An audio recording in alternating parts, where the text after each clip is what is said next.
What's up, peeps? Nick Battle, aka NinosCorner, man. I know it's been a long time, man. It's been like 10 days. You guys haven't heard from me. I know that's a record. I don't like that. It's been 10 days, man. It's not my thing. 10, 12 days. Let me explain. Guys. All right. So what happened was, you know what I'm saying? Hey, man, we lost power out here in West Hartford, Connecticut for a week. I had to go by generator, the whole nine, man. We lost power. The storms that came from the south through North Carolina, down, Florida to North Carolina. We had spin-off, pretty bad storms, man. Took out all the power here for almost a week here, in the Connecticut area, like 600,000 people without electricity, 60,000 homes, something like that, man. So I was one of those people, and I didn't get power until Sunday night. So it is now currently Monday night. I'm recording the episode. It's been like 10, 12 days since I recorded the episode, but it was because I didn't have any power. So I apologize, guys. I apologize. It won't happen again. You guys know I love to keep the content coming to you guys. However, we got some great topics to talk about today, man. We got some great things happening since last week, man. We got the versus battle, Rick Ross versus 2 Chainz. And then I want to talk about the No Limit Chronicles, man. That's on BET. BET, thanks for doing this.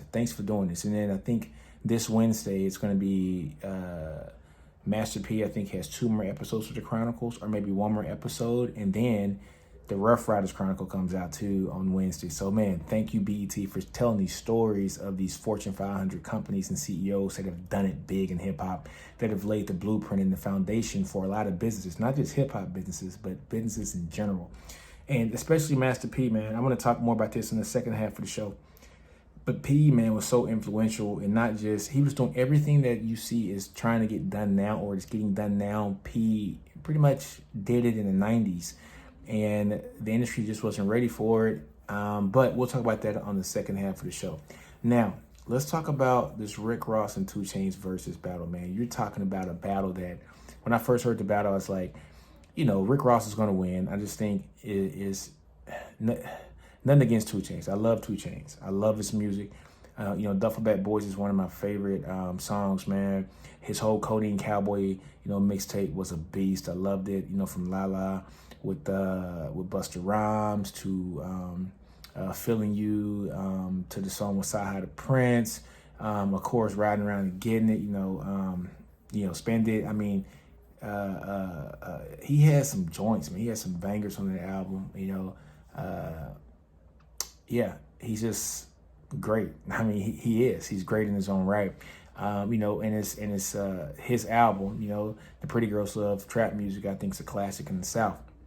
But when you step into a guy like Ross, man, Ross is on a whole different level. Ross, when you hear Ross's songs, Ross makes movies with his songs, and 2 Chainz kind of makes music for the moment. Yeah, he has the platinum hits. He does. He has Difference. He has No Lies. He has Suspended. He has, 4 a.m. He has Good Drink. He has the platinum hits, man. Mercy. He has them. He has those platinum hits.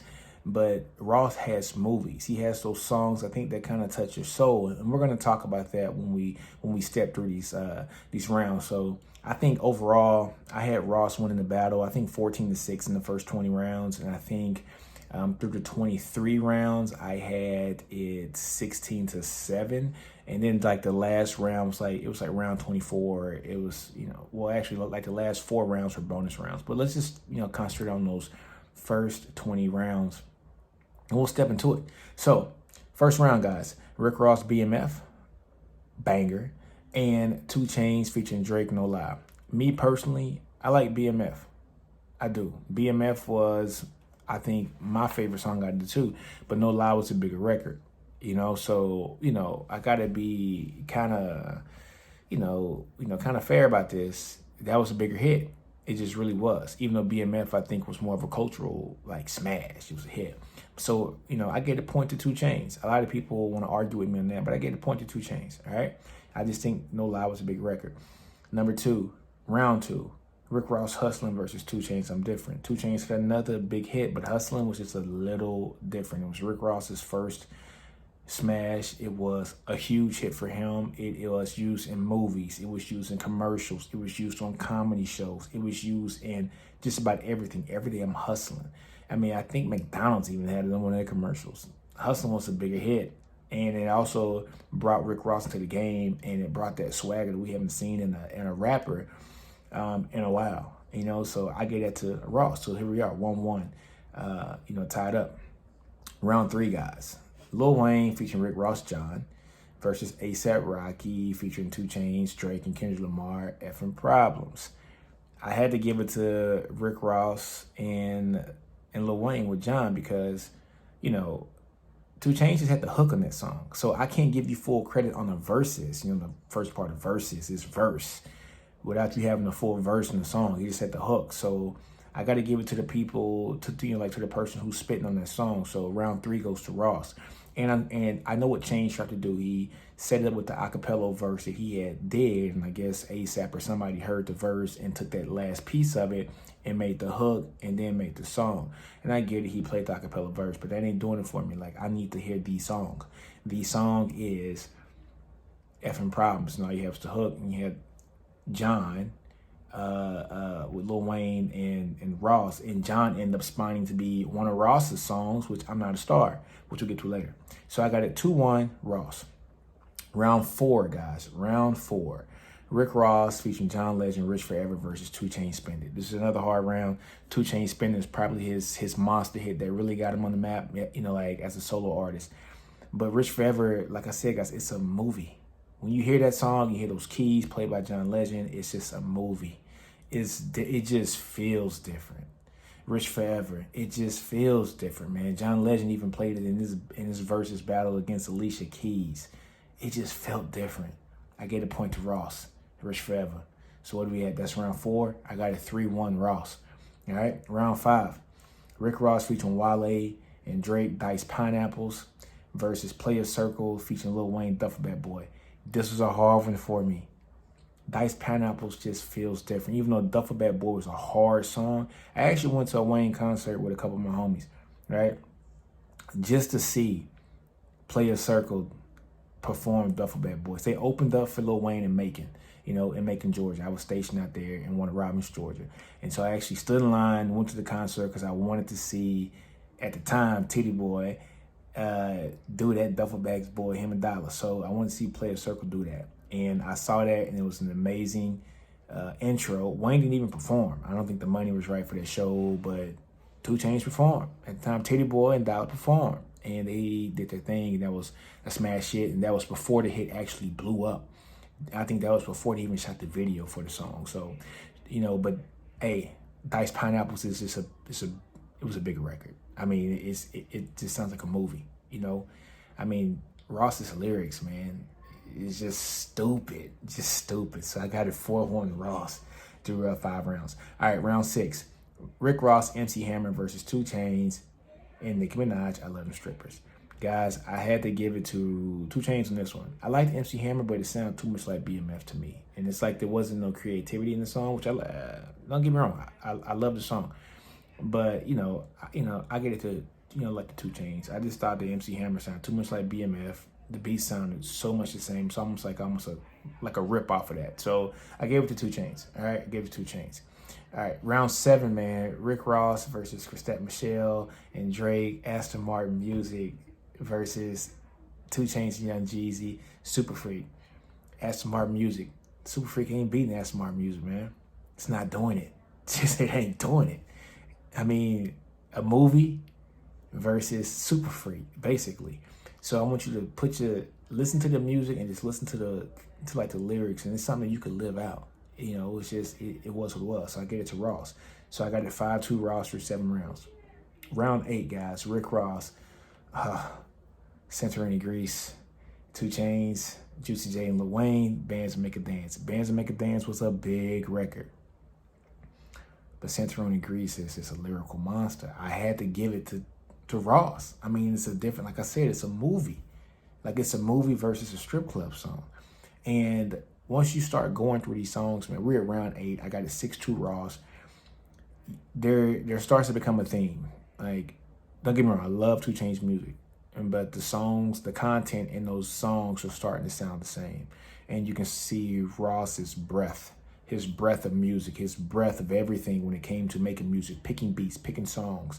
And to be honest, even 2 Chainz knew that that song was a monster. Like, he was like, oh my God, y'all trying to bully me now. Like, when he played that song, he basically said, you're trying to bully me. So it's like, he was like, I know y'all got me, but I'm gonna stand on my own too. That's why I respect 2 Chainz for even doing this, man.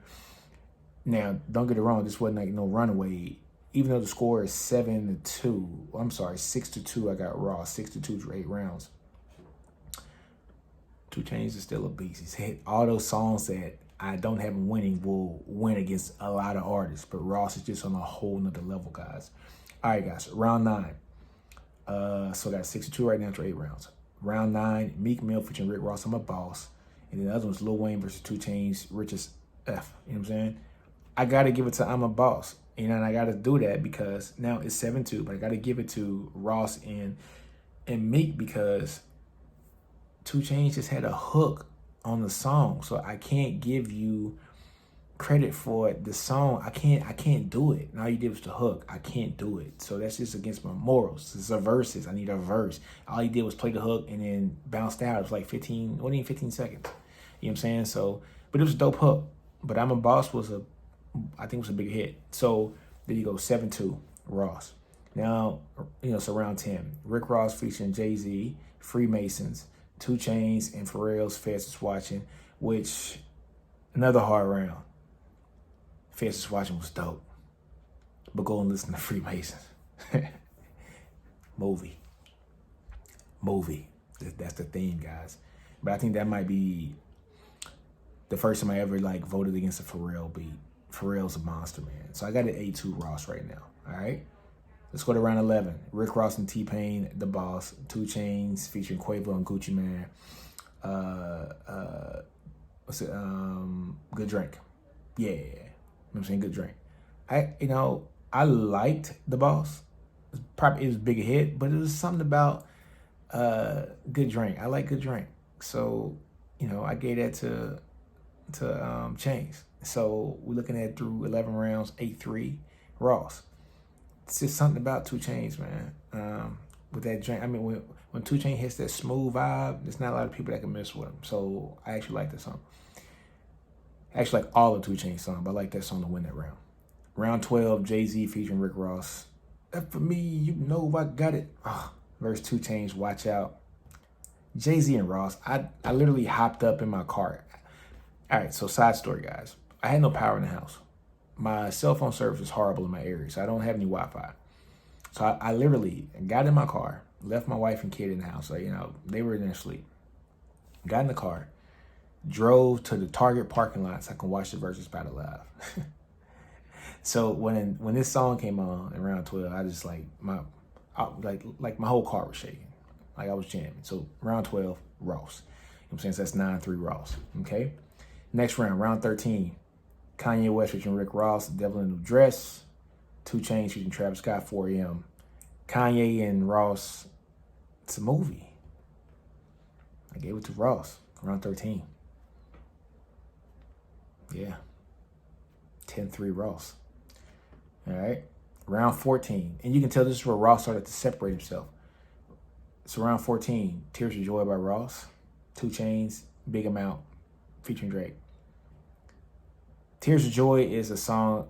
It is just an amazing song. It's one of those songs, man, that you listen to, you know, if you're going through some things or you accomplish some things in your life, it might even bring a tear to your eye, man. Like, that's how strong that song gets, man. So I gave it to Ross too, man. It's 14, so like 11-3 Ross.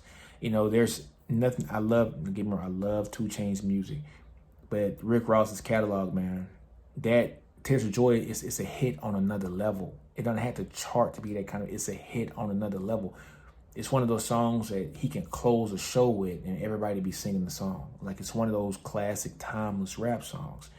You know what I'm saying? So Tears of Joy, it's just an amazing song. I don't think there's anything in a lot of people's catalogs that can touch Tears of Joy. Like, that's the kind of catalog Ross has.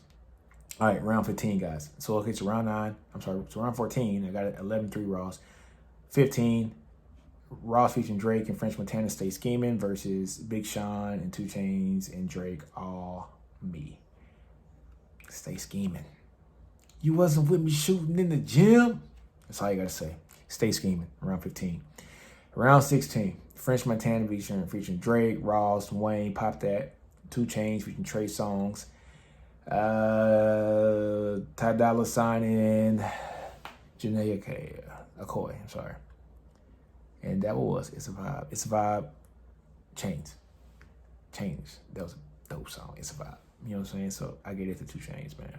So that's round 16, and I got it 12-4. 12-4. All right?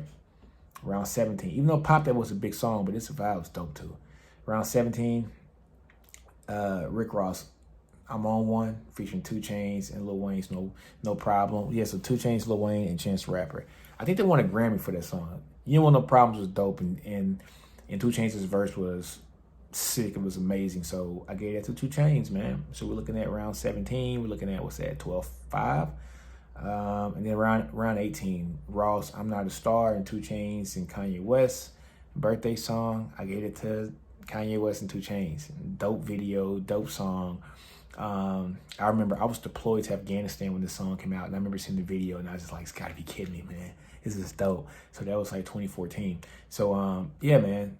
You know, maybe there's some sentimental value to that song, but, you know, I love that song. You know, it's a dope song, man. I remember coming home from Afghanistan. I had a birthday party in January of 15, and we had a birthday bus. Me and my boy Ron and a bunch of other people. When we played that song in the bus, we had a dope time, man. So birthday song, man.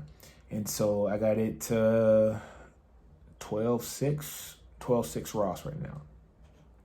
Round 19, Rick Ross, Mafia Music. Versus YG and 2 Chainz, Big Sean and Nicki Minaj, Big Bank. Mafia Music. I mean, Mafia Music's a movie. Big Bank is a song for the moment. That's something that you're not going to play 5 years from now. You're not. And so, next one's round 20. Rick Ross, he did a double up. That Rich Off Cocaine and the unreleased verse of the famous song for Kanye. He had an unreleased verse. And versus 2 Chainz, the Kanye, Big Sean, Push T, and 2 Chainz, Mercy. I gave it to the 2-for-1, Ross. And it could have easily went either way, but I gave it to Ross. The 2-for-1 was just too big. And unlike 2 Chainz in like the earlier rounds, we did like the Effing Problem song, and he played like the acapella verse.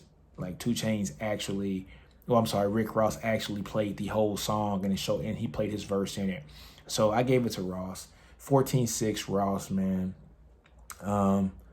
Dope versus battle, though. Don't get it twisted. I can see how people can have it going either way, but don't get it twisted. I just think Ross's catalog is so deep, and his songs, man, he makes movies. And 2 Chainz makes great songs, but his songs are kind of like, they're hits. They're platinum hits. He got plaques from them, but they're kind of in-the-moment hits, and they're stuff that's going to live on in the South. But Ross's songs touch a whole nother genre of people, man. You got to get that to Ross, man. He's a boss at it. He's a boss. So yeah, man, great matchup. Let's go to a small commercial break, and we're going to talk about the No Limit Chronicles, man. All right, guys, and we're back, man. I want to talk to you guys about this No Limit Chronicles that's on BET. Shout out to BET for having this content, man. Amazing docuseries so far. The first 4 episodes came on talking about Master P and No Limit Records, man, and all the stuff that Master P did. Guys, Master P was getting that money. That's what I love about Master P. I am so happy to be from Louisiana because we got guys like Master P. Master P's a hustler, man, and a lot of the things that he does and a lot of the things that he did to get his empire, some of the same things that I use to try to get my empire strong when it comes to the book writing and the podcast and everything, man. You know, it's all about ownership. You know, he believed in himself. He invested in himself. He outgrew his environment, guys. You guys know I always talk about the do you message, man. Don't be afraid to fail.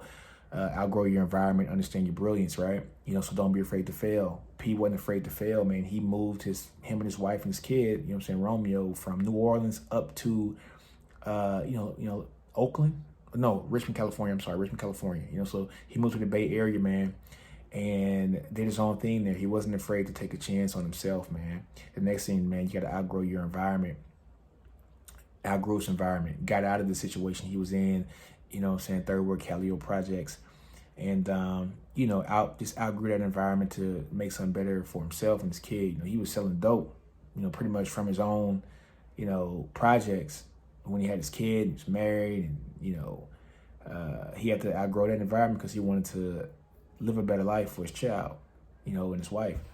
Next thing, guys, just understand your brilliance. P understood that he wasn't the best rapper. He understood that, but he understood he was the best businessman. And so he was able to go to Priority and get that deal, man, that 85-15 deal. And then when they gave him a small advance, he gave them another 5%. So he got that 80-20 deal when it came to the distribution side of the house. And he owned all this stuff, man. Like, he didn't get paid to go to Priority. He bet on himself. He basically said, I know my stuff's going to sell eventually. And when it does sell, I'm going to own everything, get all the profits. And that's the same mindset that I take when it comes to my books, man. All my books and my products, my clothing line, multiple revenue streams is like what I'm talking about, my real estate, man. You got to have multiple revenue streams. The average millionaire has 7 multiple revenue streams. 7, count them, guys, 7 multiple revenue streams. So Master P was just doing that. I mean, he had his business when it came to the record business, so he had the No Limit Records, and he brought on just so many different artists, man. Him, Silk, C Murder, brought on Mystical, was the biggest free agent, it was the biggest free agent acquisition that we probably saw in hip hop at that time, prior to Tupac going to Death Row. Then you had Snoop coming to the Tank. And then you had Mac, Miag, Soulja Slim. He had a bunch of talent. Beats by the Pound was there, man. So P was not afraid to reinvent his team, go get the best people out there, invest in his team, invest in his craft. And, man, you got to appreciate that. Master P, salute. I mean, I learned so much in Master P that, any interview he's on, I listen to because I know he's going to spit that knowledge. And he just kind of just reinvigorates you when you listen to him. You want to go quit your job and do everything you want to do in your life. You know what I mean? You want to do better. So, anytime I need a step up or a pep up or something like that, I always listen to an old Master P interview. And it kind of gets me in the right mood and the right motivation to do what I got to do. Like, I had an option to either go with a publisher or self-publish my books. So I went self-publishing because I wanted to own everything. So, I went through an editor. I had it professionally edited. A book cover, a nice book cover, very, very professional. I spent money on it. Spent money on the audiobook, and my homeboy hooked me up with the audiobook, but I paid him a nice penny for it. And but I made sure that I paid him just to do the audiobook. I didn't want to split any of the royalties on that because I wanted to make sure that I was going to continue to get the royalties for that book. When I'm dead and gone and my kids and my grandkids are here, I want them to be able to eat off my work. You know what I'm saying? So listening to Master P is the reason why I do what I do, and I'm self-independent and I'm self-sufficient when it comes to that. The books, I've made more money off the book than I spent, and that's my first book. So I can't be any happier. So I'm on 3 books now, and all of them have done really successful. Contract with 1 book. Like with middle school, the first book, I'm in the process of trying to get a contract with that with colleges. The 3rd book, it's an adoption book about my son's life, and I'm in the process of getting that into adoption agencies. So it's all independent, guys. But man, what a great docuseries. Master P is a hustler amongst hustlers, and he was doing stuff in the 90s that people said, couldn't be done, but every record label that you see now is doing this.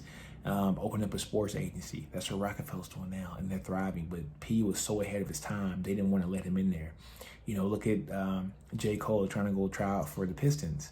Master P actually tried out for not only the Raptors, but the Charlotte Hornets, and was the last cut. He was going to make the team. But, Powers that be didn't want to see him in the league because he was, pretty much bigger than all the other stars. So he talked about that. Like the No Limit real estate, the phones, the clothing. Think about the clothing, like the No Limit clothing.